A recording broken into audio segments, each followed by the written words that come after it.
दिल्ली के उप मुख्यमंत्री और शिक्षा मंत्री मनीष सिसोदिया की गिरफ्तारी सीबीआई ने कर ली है और आम आदमी पार्टी इस सवाल पूछ रही है कि प्रधानमंत्री नरेंद्र मोदी गौतम अडानी से तो आप सवाल पूछने की हिम्मत तक नहीं रखते हैं। उन पर एक्शन तो दूर की बात, उनका नाम तक आपकी जुबान पर नहीं आता है। और मनीष सिसोदिया, जिसने दिल्ली की शिक्षा की काया पलट कर दी थी, उसे आपने गिरफ्तार कर लिया है। दोस्तों, मनीष सिसोदिया की गिरफ्तारी इस बात को प्रमाणित कर रही है कि किस तरह से मोदी सरकार अपने विरोधियों को साम दाम दंड भेद से कुचल देना चाहती है। इत्तेफाकन अभी कुछ ही दिनों पहले न्यूयॉर्क टाइम्स में यह आर्टिकल आया था जो आपके स्क्रीन पर है। दोस्तों, पूरे स्क्रीन पर देखिए। इस आर्टिकल में मनीष सिसोदिया की भूरी भूरी तारीफ की गई थी। इसमें कहा गया था कि मेरे तमाम बच्चे जो हैं वो हीरा हैं, our children are worth it. यानी कि दिल्ली सरकार का जो शिक्षा का मॉडल था उसकी तारीफ न्यूयॉर्क टाइम्स ने की थी। और फिर एक आबकारी नीति और उसमें अनियमितता के चलते मनीष सिसोदिया की गिरफ्तारी हो गई है।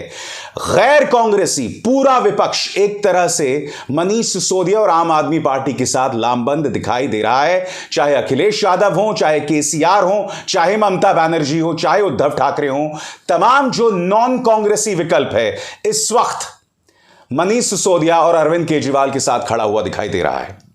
सबसे पहले दोस्तों, मैं आपको बतलाना चाहूंगा कि इस बात का आभास पहले से ही अरविंद केजरीवाल को हो गया था कि मनीष सिसोदिया की गिरफ्तारी रविवार को होगी। मनीष सिसोदिया गिरफ्तारी से पहले बापू को अपनी श्रद्धांजलि देने गए थे और श्रद्धांजलि देने के बाद उन्होंने दिल्ली के बच्चों को यह नसीहत दी कि अगर मुझे जेल में पता चला कि आप लोगों ने पढ़ाई बंद कर दी है तो मैं खाना खाना छोड़ दूंगा। मनीष सिसोदिया ने क्या कहा दोस्तों, आइए सुनते हैं। आज टीवी भी चला रहे हैं इसको। आपको और सबको, दिल्ली के बच्चों को मैं कहना चाहता हूं दूसरी चीज। अरे आईडी हटा भाई। स्कूलों में पढ़ रहे बच्चों से मुझको बहुत प्यार है। मैं बच्चों से कहना चाहता हूं कि ये मत समझना कि आपके शिक्षा मंत्री मनीष सिसोदिया, आपके मनीष चाचा अगर जेल चले गए तो बस छुट्टी हो गई। अभी छुट्टी नहीं होने वाली है। मैं बच्चों से कहना चाहता हूं उतनी मेहनत करना जितनी मैं करने की अपेक्षा रखता हूं और जितनी जरूरत है। खूब मन लगा के पढ़ना। मैं बच्चों से कहना चाहता हूं जो स्कूलों में पढ़ रहे हैं, खूब मन लगा के पढ़ना। लाखों बच्चों के ऊपर देश का भविष्य है। खूब मन लगा के पढ़ना। माता पिता को परेशान मत करना। पढ़ाई से जी मत चुराना। अच्छे से पास होना। अगर मुझे पता चला, देखो मैं भले ही जेल चला जाऊंगा लेकिन मुझे वहां सारी खबर मिलती रहेगी कि बच्चे पढ़ाई कर रहे हैं कि नहीं कर रहे, स्कूल ठीक चल रहे हैं कि नहीं चल रहे। तो अगर मुझे वहां पता चला कि हमारे बच्चों ने पढ़ाई में लापरवाही शुरू कर दी है, मैं बच्चों से कह रहा हूं कि अगर मुझे पता चला कि मेरे बच्चों ने, स्कूल में पढ़ने वाले बच्चों ने पढ़ाई में लापरवाही शुरू की है तो मुझे खराब लगेगा। माँ बाप की बात नहीं मान रहे हैं तो मुझको खराब लगेगा। और अगर मुझे पता चलेगा जेल में रहते हुए कि मेरे बच्चों ने पढ़ाई में लापरवाही शुरू कर दी है तो अगर मेरे को वहां पता चला तो मैं खाना छोड़ दूंगा। उस दिन, जिस दिन मुझे पता चलेगा, मैं खाना नहीं खाऊंगा। और फिर उसके बाद क्या होता है दोस्तों, करीब 8 घंटे तक सीबीआई उनसे पूछताछ करती है। सीबीआई का यह दावा कि अधिकतर सवालों के जवाब मनीष सिसोदिया ने नहीं दिए, लिहाजा हमें उन्हें गिरफ्तार करना पड़ा। सीबीआई का क्या केस है दोस्तों, यह कुछ देर बाद मैं आपको बतलाऊंगा। मगर गिरफ्तारी के ठीक बाद आम आदमी पार्टी पूरी ताकत के साथ सड़क पर आ जाती है। दिल्ली के मुख्यमंत्री अरविंद केजरीवाल उनके परिवार से मिलने जाते हैं। मैं आपको बता दूं कि मनीष सिसोदिया की पत्नी बहुत ज्यादा बीमार हैं। उनका बेटा जो है वो विदेश में पढ़ रहा है, लिहाजा उनकी पत्नी अकेली हैं। उनकी पत्नी से मुलाकात के बाद क्या कहा मुख्यमंत्री अरविंद केजरीवाल ने, आइए सुनते हैं। दरअसल जब मनीष सिसोदिया सीबीआई से पूछताछ के लिए जा रहे थे उससे पहले ही उन्होंने इस बात की आशंका जतलाई थी कि उन्हें गिरफ्तार किया जाएगा और अपने समर्थकों से भावुक होकर कहा था कि मेरी पत्नी बीमार हैं, उनका ख्याल रखिएगा। सुनिए उन्होंने इस वक्त क्या कहा था। आईडी नीचे कर लो। आज जब ये जेल भेज रहे हैं मुझको, तो मेरी वाइफ घर पे अकेली रही। ऊपर उठाओ।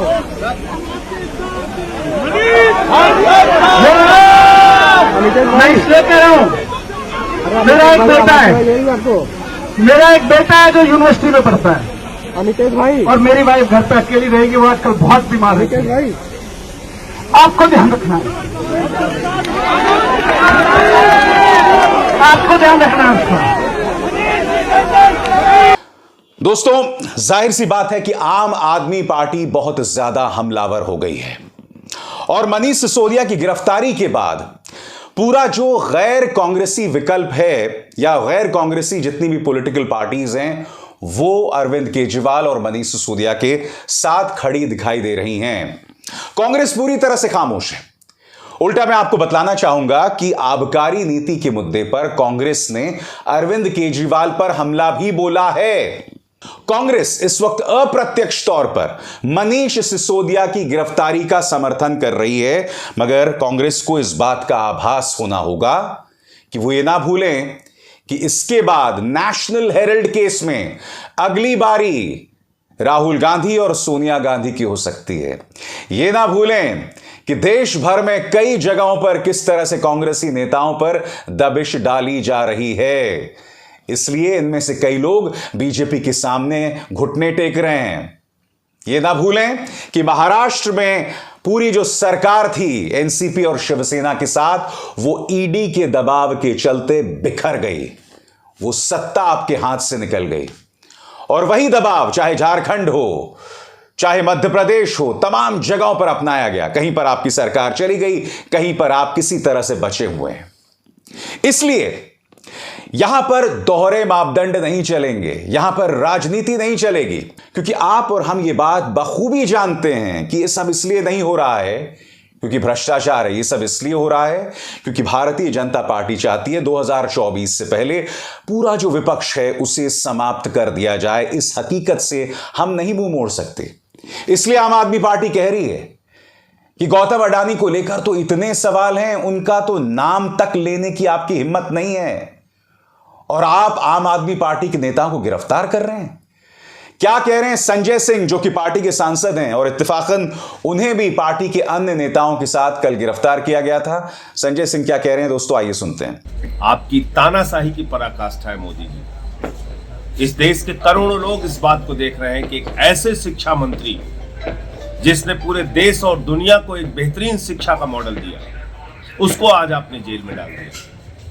लाखों बच्चों का भविष्य बनाने वाले मनीष सिसोदिया को आपने जेल में डाल दिया। लाखों करोड़ का घोटाला करने वाला अडानी आपका दोस्त है। दोस्तों, एक बार फिर मैं आपको दिखलाना चाहूंगा न्यूयॉर्क टाइम्स का वो आर्टिकल जो मनीष सिसोदिया की तारीफ में छपा था। यानी कि अरविंद केजरीवाल की दिल्ली सरकार के शिक्षा मॉडल की तारीफ जो है वो दुनिया भर में हो रही है और उन्हीं शिक्षा मंत्री को गिरफ्तार किया जा रहा है।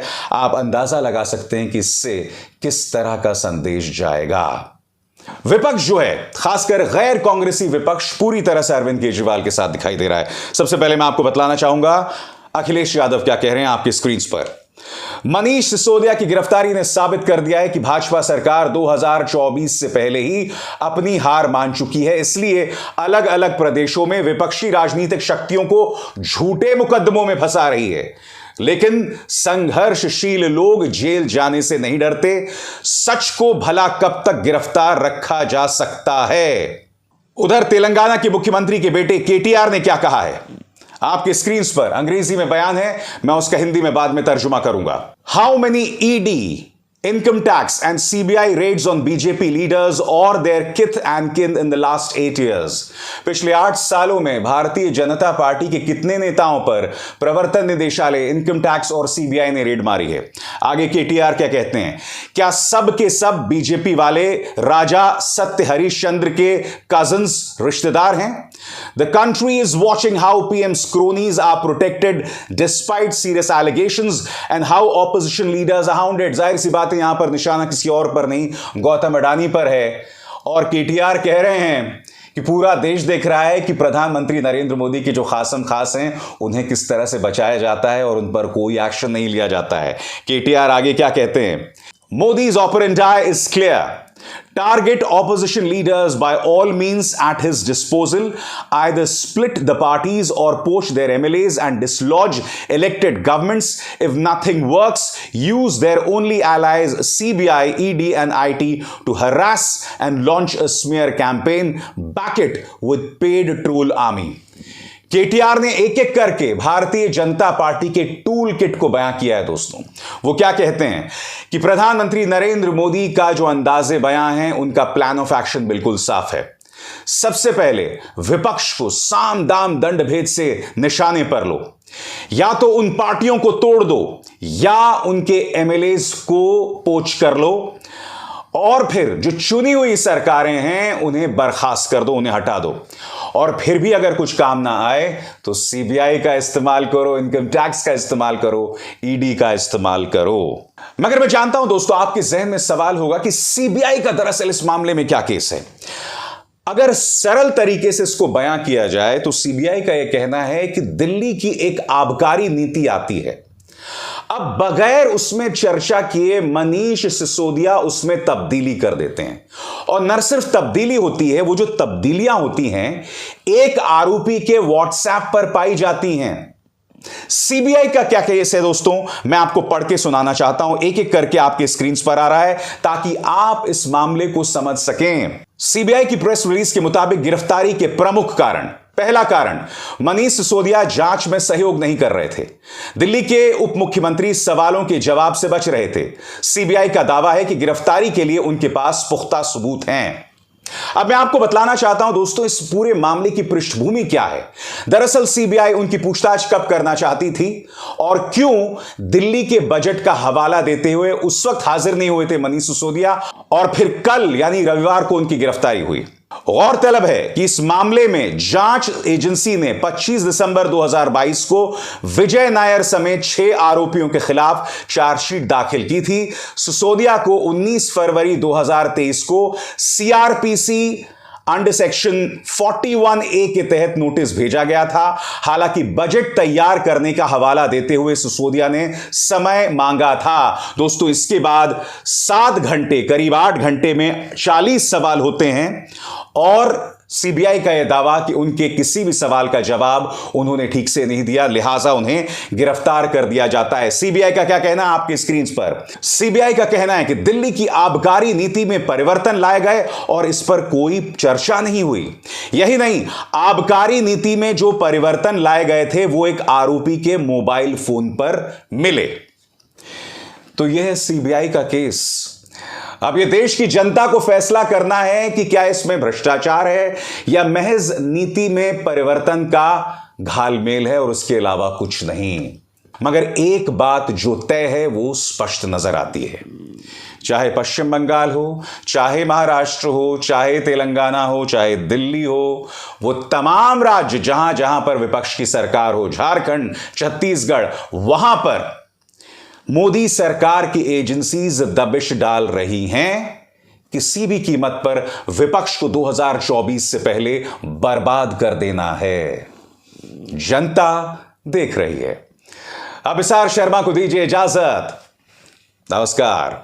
स्वतंत्र और आजाद पत्रकारिता का समर्थन कीजिए, सच में मेरा साथी बनिए। बहुत आसान है दोस्तों, इस ज्वाइन बटन को दबाइए और आपके सामने आएंगे ये 3 विकल्प, इनमें से एक चुनिए और सच के इस सफर में मेरा साथी बनिए।